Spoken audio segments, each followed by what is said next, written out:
ភិបាលស្រុកតាំងគោកនាំយកអំណោយសារសួរសុខទុក្ខជនចាស់ជរាមានជីវភាពលំបាកនិងជំងឺប្រចាំកាយ3គ្រួសារនៅភូមិទួលពភ្លាឃុំស្រឡៅ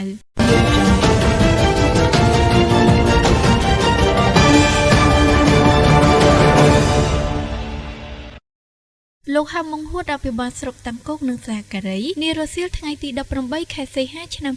2026នេះបានដឹកនាំក្រុមការងារចុះសួរសុខទុក្ខនិងនាំយកអំណោយមនុស្សធម៌ទៅចែកជូនដល់ជនចាស់ជរាមានជំងឺប្រចាំកាយនិងជួបការលំបាកចំនួន3គ្រួសារនៅភូមិទួលពភ្លាឃុំស្រឡៅស្រុកតាំងគោកខេត្តកំពង់ធំសកម្មភាពនេះបានបង្ហាញពីការយកចិត្តទុកដាក់ខ្ពស់របស់អាជ្ញាធរមូលដ្ឋានចំពោះសុខុមាលភាពនិងជីវភាពរស់នៅរបស់ប្រជាពលរដ្ឋជាពិសេសក្រុមងាយរងគ្រោះក្នុងឱកាសនោះលោកអភិបាលស្រុកហាមងហួតបានពំនាំនៅប្រសាទផ្ដាំផ្ញើសួរសុខទុក្ខពីសំណាក់ថ្នាក់ដឹកនាំគ្រប់លំដាប់ថ្នាក់ដែលតែងតែគិតគូរពីសុខទុក្ខនិងជីវភាពរបស់ប្រជាពលរដ្ឋនៅតាមមូលដ្ឋានជាពិសេសពលរដ្ឋមានជីវភាពលំបាកលោកបានសម្ដែងនូវក្តីអាណិតអាសូរយ៉ាងជ្រាលជ្រៅចំពោះស្ថានភាពលំបាករបស់បងប្អូនប្រជាពលរដ្ឋទាំង3គ្រួសារនិងបានលើកទឹកចិត្តឲ្យពួកគាត់បន្តតស៊ូជំនះរាល់ឧបសគ្គក្នុងជីវភាពនិងបានបញ្ជាក់ថាអំណោយដែលបានចែកជូននេះរួមមានគ្រឿងឧបភោគបរិភោគនិងថវិកាមួយចំនួនដើម្បីជួយសម្រួលបន្ទុកជីវភាពប្រចាំថ្ងៃបានមួយរយៈពេលលោកហាមងហួតបានណែនាំដល់អាជ្ញាធរភូមិឃុំបន្តតាមដាននិងយកចិត្តទុកដាក់ខ្ពស់ចំពោះប្រជាពលរដ្ឋដែលមានជីវភាពខ្វះខាតជនចាស់ជរា